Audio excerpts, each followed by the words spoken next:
We're asking tonight, is the government being too ambitious with 44 bills in just 16 days? Joining us on that discussion tonight, Naresh Agarwal, Rajya Sabha MP of the Samajwadi Party. We also have with us D. Raja, National Secretary of the CPI, Sanjay Jha, spokesperson for the Congress. Here in the studio with me, senior journalist Neerja Chaudhary. But Naresh Agarwal, let me begin with you. You have said today that the Samajwadi Party will not support the food bill. Is that the party's final decision?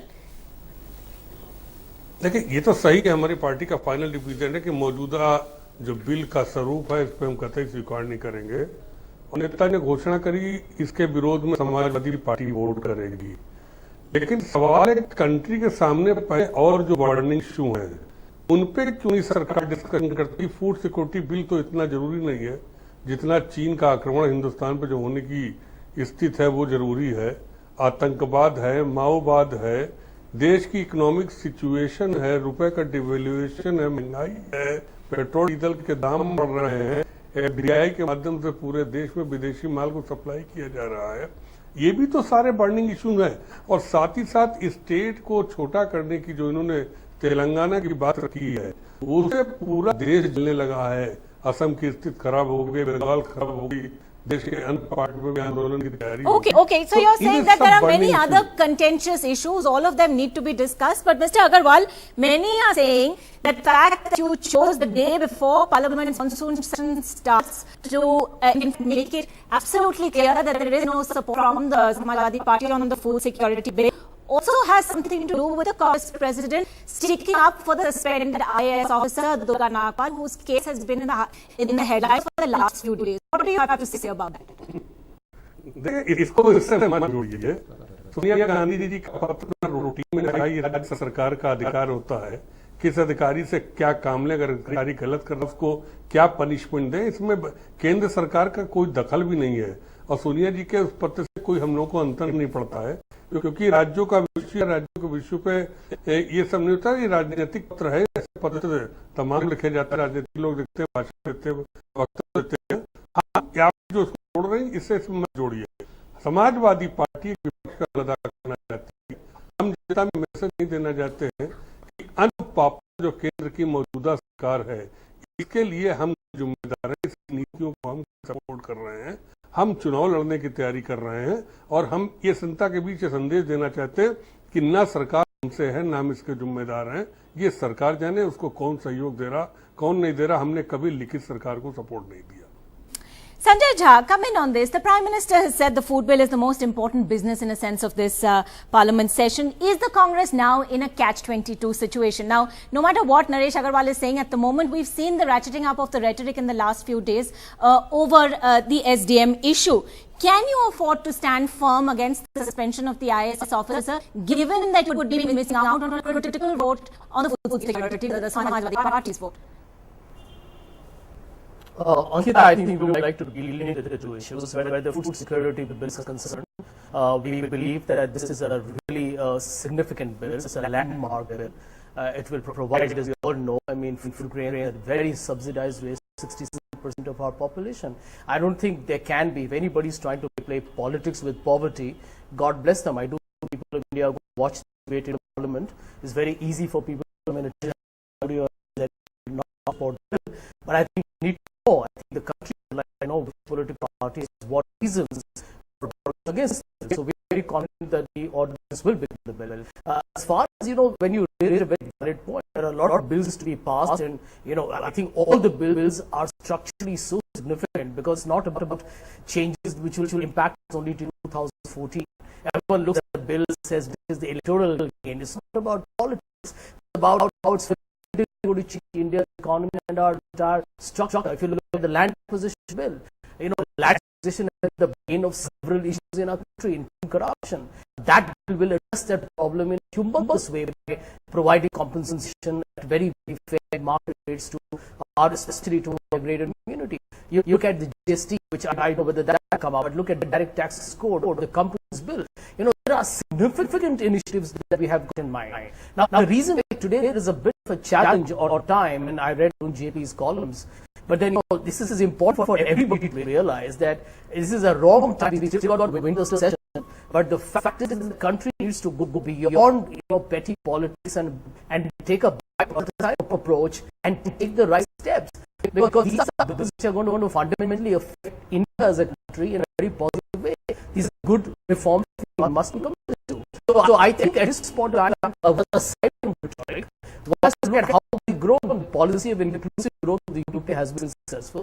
We've seen GDP rate, per capita income of poverty has been aside from rhetoric, percentage points. It's all very well. Those are more optimistic. Need to be more optimistic. Are you more optimistic about this Parliament session, given the kind of disruptions we've seen in the last session? Just 2 bills being passed, very little legislative work actually done. Is there hope going forward?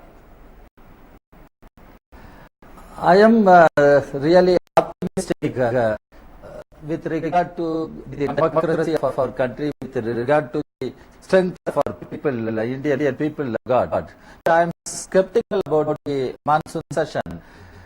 If Congress party itself indulges in rhetoric and petty politics, then you should think of how monsoon session will be. Because monsoon session is a very short session, as you said, only 16 days, of which only 12 days are the effective working days, and government has listed some 40 bills, and there are many serious critical issues on which the parliament will have to make its position clear. But this is what Congress party is doing. Actually, on behalf of the left, we are saying that there is a need for a thorough debate on the entire set of economy, and many people agree, even Congress agrees and other parties agree, the value of Indian rupee has been declined to the lowest, and GDP rate has gone down, and prices and inflation are high, unemployment is growing.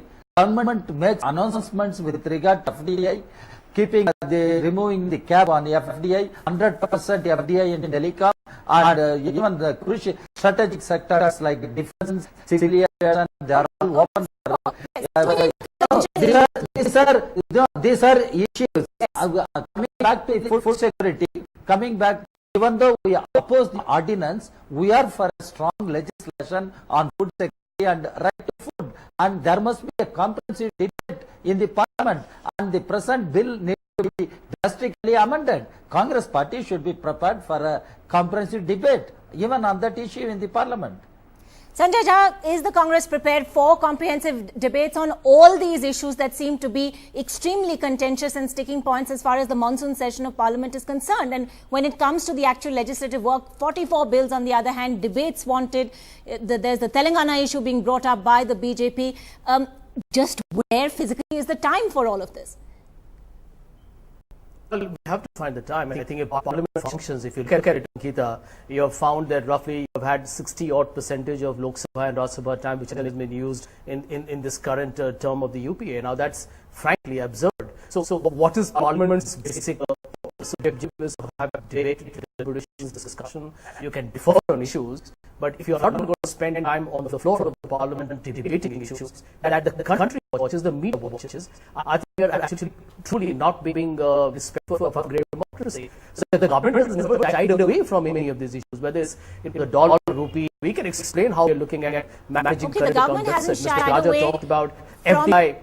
No, let me give you an example. Mr. Raja just says about FDI. Now we will explain why you need FDI as a long-term stable foreign exchange inflow to keep current account deficit within manageable levels. But I can answer this in a television debate. We need to give time for ministers and members of the parliament to address that in a more holistic sense. So I think this is a platform that I hope all political parties will be matured about it and will be bipartisan in terms of facing whatever challenges. Tarun Vijay, Rajya Sabha MP of the BJP, joining us also at this point. Let me take this across to him. Thank you very much, Tarun Vijay. Debate, and we also should tell the government why there is current account deficit to this extent. We should tell the government who is responsible for such a huge current account deficit.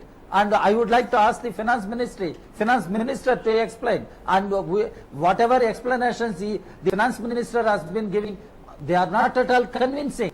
And are we seeing a precursor to the sense to exactly the kind of scenes we are likely to see in Parliament? At this point, you believe the UK is attempting the impossible. Normal monsoon session is about 4 to 5 weeks long. We're seeing 44 bills. Has the government bitten off more than it can chew, particularly given past records? This government will be known in the history as the running away government. Not just the shortest working session of parliament it has commenced, but also it's in a vanishing act of the governance. Where is the governance? We have been raising several issues, not just FDI, which Raja has just mentioned. Uttarakhand tragedy, nothing was done. The total collapse of the state government is led by Congress.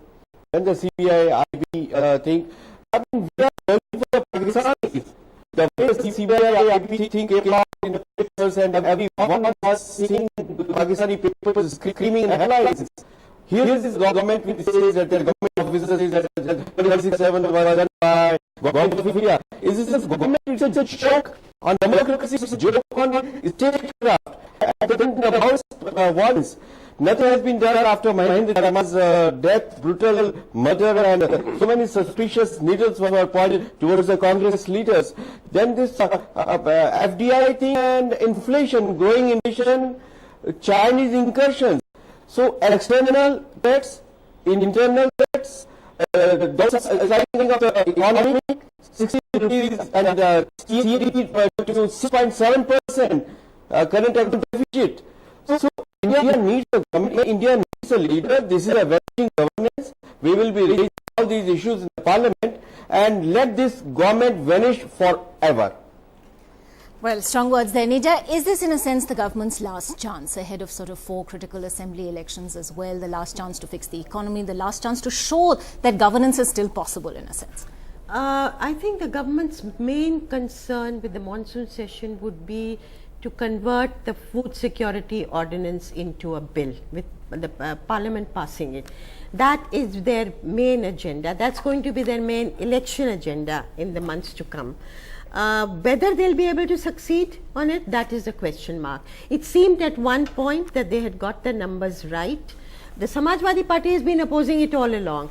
With the softening of the DNK after the support given to Kanni Modi to get into the Rajya Sabha, after Nitish Kumar's JDU pulling out of the NDA, it seemed that they may just make it. But now the question is, will it actually come up? Because, Tarun Vijay is talking about all the different things that the opposition is going to raise.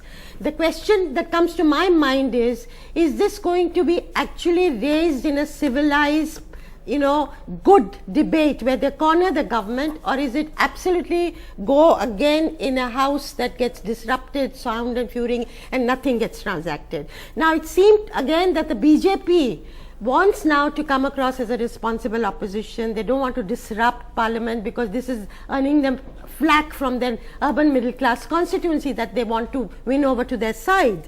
But will they shoot off the shoulders of other parties?